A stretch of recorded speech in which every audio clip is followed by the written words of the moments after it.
রাজধানী জুড়ে তল্লাশি চৌকি, যৌথ বাহিনীর অভিযানে ধীরে ধীরে উন্নতি হচ্ছে আইন শৃঙ্খলা পরিস্থিতি।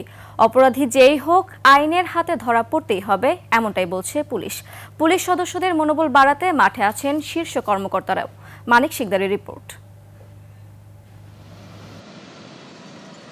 আইন শৃঙ্খলা পরিস্থিতির উন্নতির জন্য রাজধানীতে নিরাপত্তা জোরদার করা হয়েছে। রাতভর সেনাবাহিনী, র্যাব, পুলিশের যৌথ অভিযান চলছে গুরুত্বপূর্ণ পয়েন্টে। বিভিন্ন ধরনের যানবাহন তল্লাশি করছে আইন শৃঙ্খলা রক্ষাকারী বাহিনী। এতে কমছে অপরাধ প্রবণতা। যাত্রী ও রাজধানীবাসীরা আইন শৃঙ্খলা বাহিনীর শক্ত অবস্থানে স্বস্তির কথা জানিয়েছেন।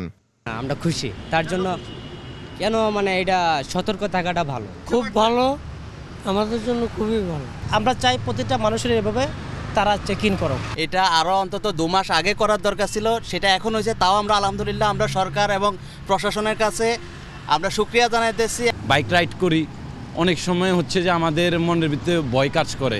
যখন আমি এখন আমার প্রশাসনের ভাইদেরকে দেখতেছি, ওনারা তল্লাশি করতেছে, এটা অবশ্যই একটা পজিটিভ দিক। ডিএমপির অতিরিক্ত পুলিশ কমিশনার বিভিন্ন নিরাপত্তা চৌকি পরিদর্শন করে জানান, অপরাধী যত শক্তিশালী হোক না কেন ছাড় দেয়া হবে না। সন্ত্রাসী যেই হোক, সে যদি যত রকম শক্তিশালী হোক, আইনের হাত থেকে সে কোনোভাবেই রক্ষা পাবে না। এবং বিশেষ করে আমি ডিটেকটিভ ব্রাঞ্চের পক্ষ থেকে বলছি যে আমরা ইতিপূর্বে যে সমস্ত সন্ত্রাসীদের গ্রেফতার করেছি, আপনারা নিজেরাই সাক্ষী রয়েছেন। আমরা আগামী দিনেও আমাদের প্রচেষ্টা অব্যাহত রয়েছে। আর ক্যামেরায় ওয়াও, স্টাইল দেখাও, Xenon X21 পারলে ঠেকাও। পুলিশের ঊর্ধ্বতন কর্মকর্তারাও রাতভর বিভিন্ন এলাকায় গিয়ে তদারকি করছেন। আমি বিভিন্ন জায়গায় বিভিন্ন পয়েন্টে যাচ্ছি, আমাদের অফিসাররা তাদেরকে সাহস দিচ্ছি, নৈতিক মনোবল বৃদ্ধির জন্য আমরা প্রচেষ্টা চালাচ্ছি।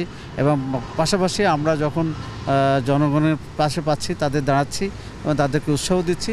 আইন শৃঙ্খলার উন্নতির জন্য সবার সহযোগিতাও চেয়েছে পুলিশ।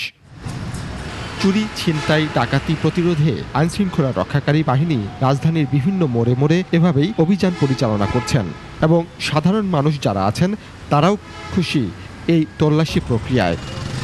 মানিক শিকদার, 21 টেলিভিশন, ঢাকা।